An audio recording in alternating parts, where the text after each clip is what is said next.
Hey, quick question. What if I told you tomorrow's your last day on Earth? Shocking, right? But honestly, none of us know when our time is up. It could be today, next week, or 100 years from now if you're on some next level health plan. From the moment we're born, there's one thing we're all signed up for: death. We treat it like that awkward family member we pretend doesn't exist. Yeah, we don't talk about that. Death is a tough topic in a lot of cultures, like it's some secret you're not supposed to mention. But let's be real, most of us avoid even thinking about it. Why? Well, because it's scary. It's like the ultimate mystery box. What happens after we die? And who doesn't freak out about a mystery that big? But here's the thing.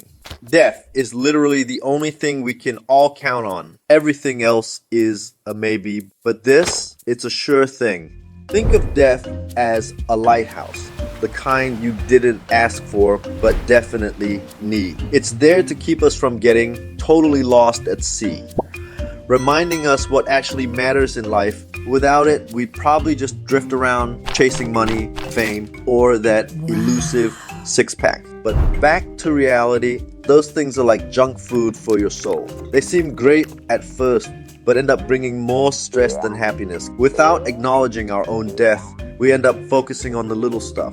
Take Bhutan, for example. It's one of the happiest countries in the world, and some Buddhists there practice something called maranasati, or death meditation. Yep, they reflect on death twice a day, once before bed and once when they wake up. It's their way of staying grounded and focused on what really matters.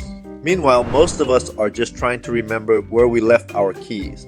Growing up, I was always told that helping others is the secret to true happiness. Sounds pretty sweet, right? But as I got older, reality hit me like a ton of bricks. Life turned out to be a non-stop grind. School, work, bills, family responsibilities, and saving up for a future that seems to change every 5 minutes.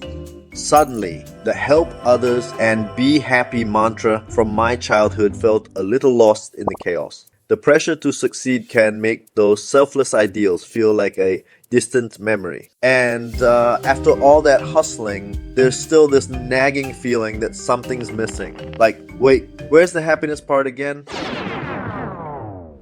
At the end of the day, death forces us to face the reality of life.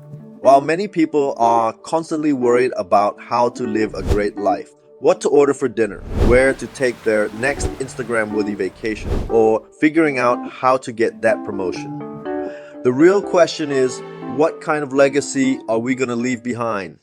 Let's be real, you're already great, whether you know it or not. And even if no one else has caught on yet, your greatness isn't about landing a viral TikTok, starting a multi-million-dollar business, or driving that sweet new car.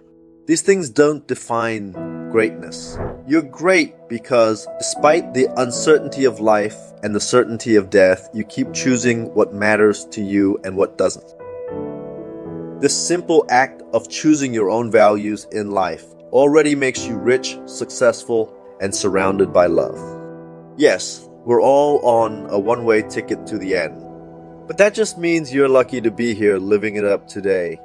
In this massive universe, your time on Earth might feel brief, but trust me, your existence leaves footprints on this planet, creating an unforgettable mark along the way. You don't have to be famous to live a meaningful life. You don't even need to be remembered to leave a legacy, just like the trees that nourished our ancestors, even though they have long since died and been forgotten. When the trees fall, they return to the earth, enriching the soil for new growth. Death is not the end. It is a vital part of the natural cycle. Life and death are connected, each influencing the other in a beautiful dance of karma. So embrace every moment with open arms, because nothing is ever really lost. It just transforms and pops up in new and unexpected ways. It's all part of the grand performance we call life.